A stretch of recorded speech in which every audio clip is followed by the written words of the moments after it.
Good evening. Thank you for inviting me tonight, and thank you for a wonderful supper and fellowship. And tonight I want to share about my story.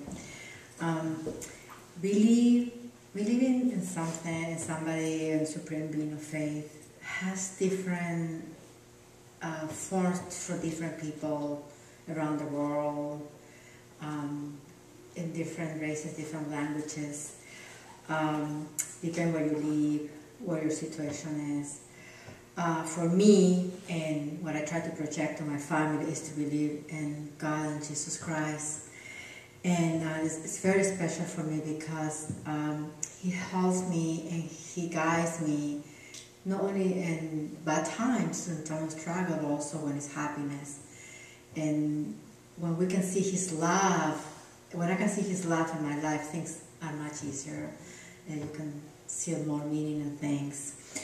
As a child, I had an accent, so I think I grew up in this country. I grew up in Argentina, South America, and I'm one of those families that is going to a religious school, so I've been all my life in religious school, and we attend church, we have celebrations, and so after I moved to this country and things happened, I didn't value all those things that I had, and I am one of the children that recognized, the children of God that recognized that something happened for the way, and I always thank my parents that they're not here on this earth now, that's good that they say, go to church, pray, fellowship.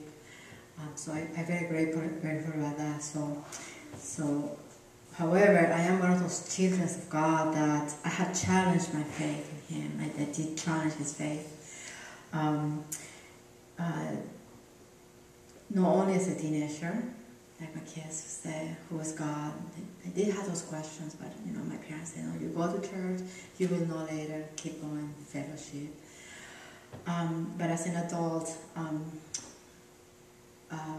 my family suffered a terrible experience with the health of one of my daughters. So it was a time of pain and sorrow. And I did have a lot of challenges in my faith, and I accept that. I'm an engineer, and at my trade and my training, we always see the problem, find a solution, and this is one of the things in life that you have to accept, because it's something that you cannot change. Even though you have people around you that help you, the doctors, you only need to learn and accept. And there are all the stages of phase of grief, and one of the phases is like I move away from God. But I have great friends and a family, and things happen in life that slowly I came back again to see God. And in the moment of more desperation, when I start seeing His word and His love through His word, through leaving other people coming and talk to me, neighbors, especially neighbors, I was able to recognize the love of Jesus Christ in every day of my life and all the challenges. It's when I start feeding myself with His word of wisdom I love, and hear His message again, I was be able to see the light, and things start changing, and I was able to, I am in this earth for a reason, she's in this earth for a reason, the challenge that we have is for a reason, and a lot of people are looking at us, how we face that, and it was a change, and things change, and every day things are better. Also another part, when in the deepest time of sadness, and one of the things that happened is I was very busy with things, trying to control, and I didn't make myself time to worship, to do things especially just to see myself, my soul. That's another thing when I was able to be able to worship, to go back again to the Word, and I came to some of the groups here at church. I was able to see again the light. Bible group helped me. I asked for help. I started reading the Bible again, a lot of articles. One of the stories that during that time that helped me a lot was the story of Ruth and Naomi that we discussed in our women's group, Bible group, and how those two women fight through adversity in a foreign land, people don't understand, with totally different customs, how with perseverance and under following the word and the Lord's wisdom, they were able to pass through difficult times and see the light. Then I found people that help us through this difficult time.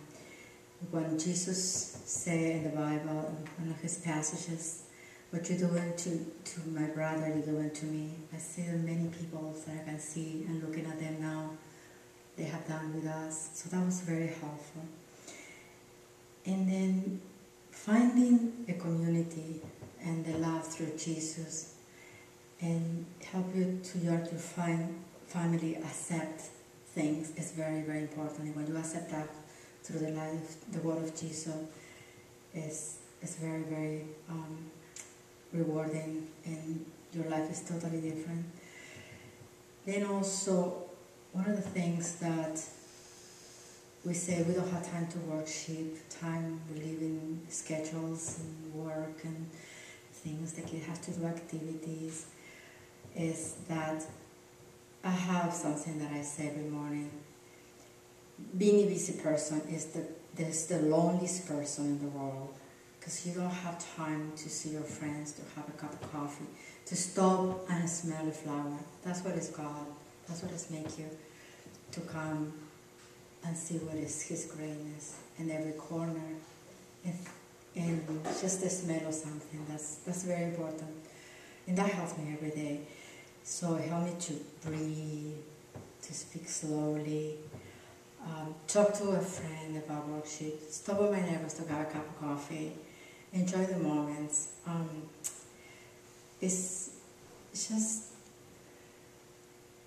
don't stop worship because you have a lot of responsibilities. I found that it's really important to do that. Yes, I found Against His Love, His window, here with all you, my friends. And I know this is part of our journey with my family. And we are very blessed to meet you, to come here and to invite me this tonight to share this story with you. God bless you.